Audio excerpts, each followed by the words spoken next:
ಇಟ್ಕೊಂಡು medical allowances ಬಗ್ಗೆ ಮತ್ತು ನಿಮಗೆ ಅನೇಕ ಹಿಂದಿನ ಜಾಸ್ತಿ ಕೆಲವೊಂದು ಸರ್ತಿ ಬೆಂಗಳೂರಿನ ಸೈಡ್ ಕೂಡ ಕೊಟ್ಟಿದ್ದಾರೆ. ಎಲ್ಲರೂ ಬಿಜಾಪುರ ಬಾಗಲಕೋಟೆ ಇಂಥಲ್ಲಿ ಹೊಂದಿದ್ರೆ ಅಲ್ಲಿ ಕೂಡ ನಾನು MB ಪ್ರಕಲ್ಪ ಕೊಡಿಸ್ತಕ್ಕಂಥ ಪ್ರಾಮಾಣಿಕ ಪ್ರಯತ್ನ ಮಾಡ್ತೀನಿ ಅಂತಕ್ಕಂಥ ಮಾತನ್ನು ಈ ಸಂದರ್ಭದಲ್ಲಿ ಹೇಳ್ತಾ ಭಾಳ ಹೆಚ್ಚಿಗೇನು ನಾನು ಹೇಳಲಿಕ್ಕೆ ಹೋಗೋದಿಲ್ಲ. ನೀವು ಏನು ಈ ಸಂಘ ಕಟ್ಟಿ ಬೆಳೆಸಿ ಇದು ಸಮಾಜಮುಖಿಯಾಗಿ ಬೆಳೀಬೇಕಂತಕ್ಕಂಥ ಅಭಿಲಾಷೆ ಇದೆ. ಅವ್ರ ಜೊತೆ ಇರ್ತಕ್ಕಂಥ ಸಹೋದ್ಯೋಗಿಗಳಿದೆ. ಯಾಕೆಂದರೆ ಸಮಾಜದಲ್ಲಿ 4ನೇ ಕಣ್ಣು ಹೇಗೆ ಶಿವನ 3ನೇ ಕಣ್ಣಿತ್ತು, ಸಮಾಜಕ್ಕೆ 4ನೇ ಕಣ್ಣು ತಾವು.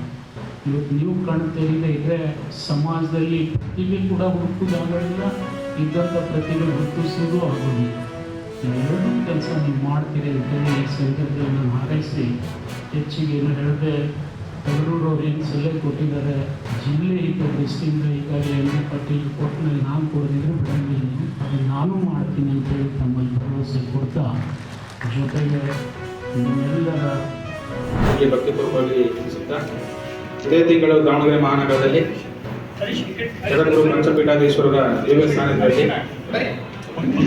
ಡಾಕ್ಟರ್ ಶಾಮನೂರು ಶಿವಶಂಕರಪ್ಪನವರ ಅಪೇಕ್ಷೆ ಮತ್ತು ಅಧ್ಯಕ್ಷತೆಯಲ್ಲಿ ವೀರಶೈವ ಪೀಠಾಚಾರ್ಯರ ಮತ್ತು ಶಿವಾಚಾರ್ಯ ಶೃಂಗ ಸಮ್ಮೇಳನ ನಡೆಯಲಿದ್ದು, ಅದರ ನೇತೃತ್ವವನ್ನು ಸಚಿವರಾದ SS ಮಲ್ಲಿಕಾರ್ಜುನ ಅವರಿಗೆ ನೀಡಿದಂಥ ತಾವೆಲ್ಲ ಗಮನಿಸಿದ್ದೀರಿ.